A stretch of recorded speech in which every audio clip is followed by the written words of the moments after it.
집중 마켓 전략 시간입니다. 자, 오늘 이 시간 양우석 해설위원과 함께하도록 하겠습니다. 안녕하세요. 네, 안녕하십니까? 네. 자, 먼저 글로벌 주요 지표와 함께 이슈들도 점검을 해보도록 하겠습니다. 어떤 지표들부터 좀 확인을 해볼까요? 예, 주변 분위기가 좀 뒤숭숭합니다. 증시는 뭐 말할 것도 없죠. 일단 대외적인 상황은 우리가 당면하고 있는, 우리가 현재 목도하고 있는 증시 상황에 비해서는 그렇게까지 나쁘지는 않다는 것이죠. 미국 증시만 해도 사실 사상 최고치 그 근처에서 현재 있는 그런 상태고요. 최근 일본 시장이나 또는 유럽 시장도 다시 우상향 방향으로 진행되면서 연말 장세를 기대할 수 있는 모양새 내지 분위기를 만들고 있습니다. 하지만 우리 증시는 그렇지 못하고 있죠. 가뜩이나 정체된 답답한 횡보를 하고 있는 끝에 중국 문제까지, 중국 요코 문제까지 현재 나오면서 전반적으로 분위기를 깔아앉히는 그러한 상태가 됐다는 건데요.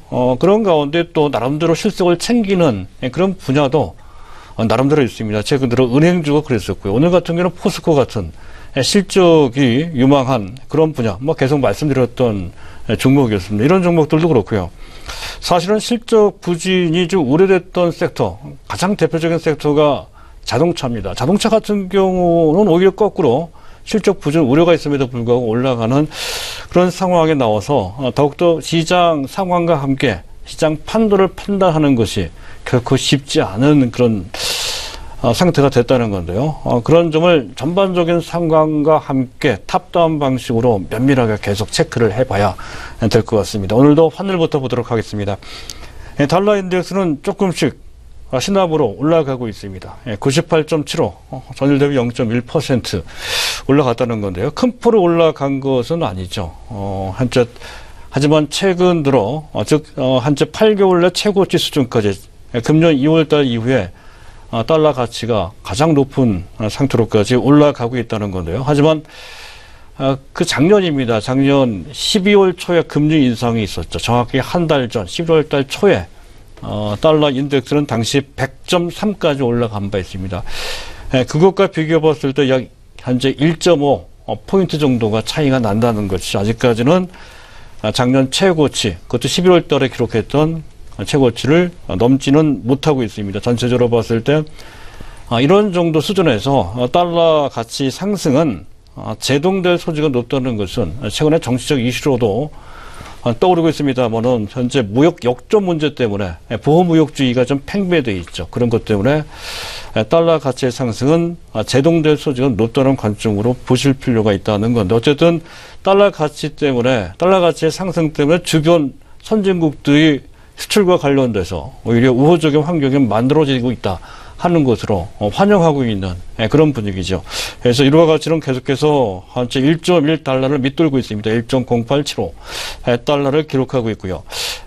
그리고 파운드화도 계속 내려가고 있습니다. 35년 내 최저치 수준까지 현재 내려가 있는 상태에서 반등단 반등하지 못하고 있죠. 1.21달러 수준에 머물고 있는 그런 상태고요. 자, 엔달러 환율이 하루하루마다 그 위상이 달라지고 있는 모습이 우리 증시에 사실 약간은 부담을 주는 그런 변수로 작용되고 있습니다. 그래서 104.27 다시 하루 만에 104엔을 현재 104엔까지 올라갔다는 것인데요. 그 전일 대비 0.45% 올라갔습니다.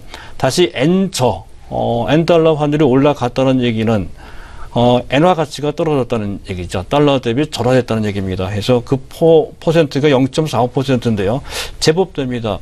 전반적으로 다시 엔조로 진행되는 것은 우리나라와 수출 경제하고 있는 그런 상태 하에서는 우리 수출 관련 대응주들한테는 현재 악재가 됩니다. 자, 그럼에도 불구하고 최근 수출 관련 대응주들이 그렇게까지 나쁘지 않다는 것을 본다면 전반적인 시장 판도가 어느 정도 강하게 형성되고 있는지를 알 수 있는 하나의 요소로서 우리가 볼 수가 있겠습니다. 자, 원달러 환율이 1135원에서 지금 1134원, 큰 폭의 변동은 없는 그런 모습이고요. 원엔 환율은 개장초 1088원 정도 시절에서 지금 오히려 엔화 대비로 원고로 가고 있습니다. 그만큼 현재 외환 시장은 안정화되고 있다는 것이죠. 현재 안전자산보다는 위험 자산을 선호하는 쪽으로, 물론 큰 폭은 아닙니다. 그런 쪽으로 움직이고 있는 측면. 그것은 외환시장뿐만 아니라 금융시장 그리고 주식시장한테도 일단 지수 우호적인 그런 분위기가 만들어지고 있는 것으로 해석할 수 있는 그런 상황이고요. 자, 유가입니다. WTI 가격이 50.52, 다시 3일 만에 하락을 했다는 건데요. 그 폭이 크질 않죠. 0.7% 정도밖에 되지 않습니다. 달러가 강하기 때문에 그런 강달러 기반으로 상품 가치는 약간 떨어질 수밖에 없는 그런 상태인데요. 거기에 한 가지 악재가 더 붙여졌죠. 이라크가 문제입니다. 지금 IS와 지금 전쟁을 하고 있는 입장에서 현재 그 비용 때문에 지금 더 이상 감산에 동참하지 못하겠다. 즉 감산 합의에 면제를 해달라는 요청을 했죠. 사실은 이라크뿐만이 아닙니다. 리비아 문제도 있고요. 나이지리아 문제도 좀 있고 또 이란 문제도 있거든요. 그래서 이제 한 달 남았습니다. 11월 달에 있는 오스트리아 빈의 정례회의에서 과연 산유국별 감산 합의 도출을 할 수 있는지에 대한 의심을 가질 만한 그런 변수로 작동되고 있습니다. 자, 그럼에도 불구하고 유가는 그에 비해서 상당히 안정적이라는 것이죠. 전반적인 분위기는 적어도 한 달 이상의 시간적 여유도 있으므로 일단 50달러 정도 선에서 안착될 수 있다는 것이고요. 이를 통해서 실적이 어느 정도 뒷받침이 되는 국내 석유화학 정제 및 또 유가 상승 수혜 대상 이쪽에 지속적으로 관심을 두실 필요가 있는 그런 환경입니다.